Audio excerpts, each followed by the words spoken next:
2 শতাংশের ভিতরে 4 রুমের বাড়ি হয়েছে। তো আমরা এটা দেখতে আসছি এখন যে আসলে গাঁথনির উপরে ছাদ ঢালাই দেওয়ার মতন উপযুক্ত আছে নাকি গাঁথনিটা।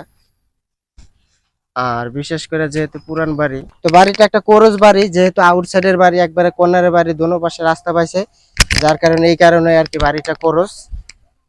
এটা হচ্ছে গিয়ে সাভারের ভিতরে পড়ছে, সাভার এলাকায়। তো আমরা বিরুলিয়া আকরান হয়ে আসছি আর কি।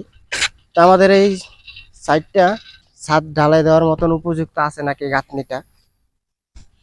আর বিশেষ করে যেহেতু পুরান বাড়ি, এটা একটা 4 রুমের বাড়ি, 2 শতাংশের ভিতরে না, 2 শতাংশের ভিতরে 4 রুমের বাড়ি হয়েছে।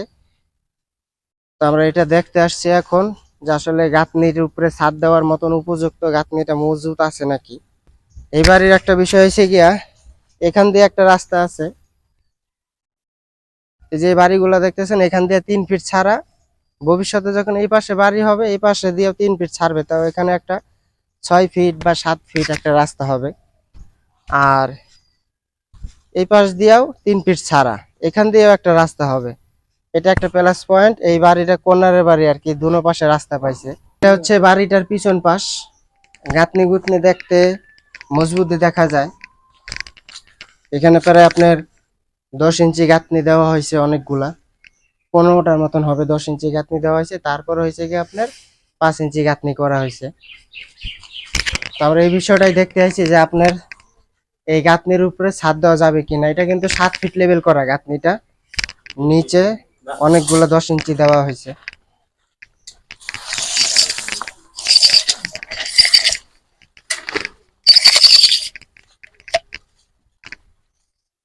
আসেন, চিনে দেন। হ্যাঁ হ্যাঁ আসেন, চিহ্ন দিচ্ছি, আসেন।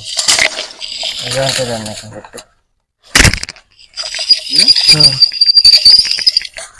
আসেন আসেন, মিডিলে তার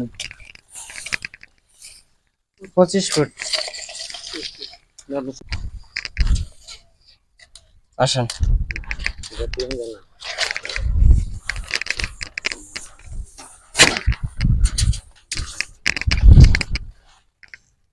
হুম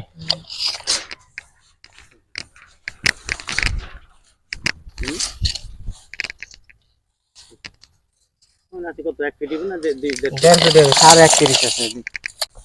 তো আমরা বাড়িটা মাপলাম, ওই পাশে মাপ চলে গিয়ে 25 ফিট পিছন সাইডটা। আর এই পাশে রাস্তার সাইডে এই পাশটা মাপ চলে গিয়া 32.5 ফিট। আর আমাদের সামনে আছে হইলো গিয়া 31 ফিট 6 ইঞ্চি।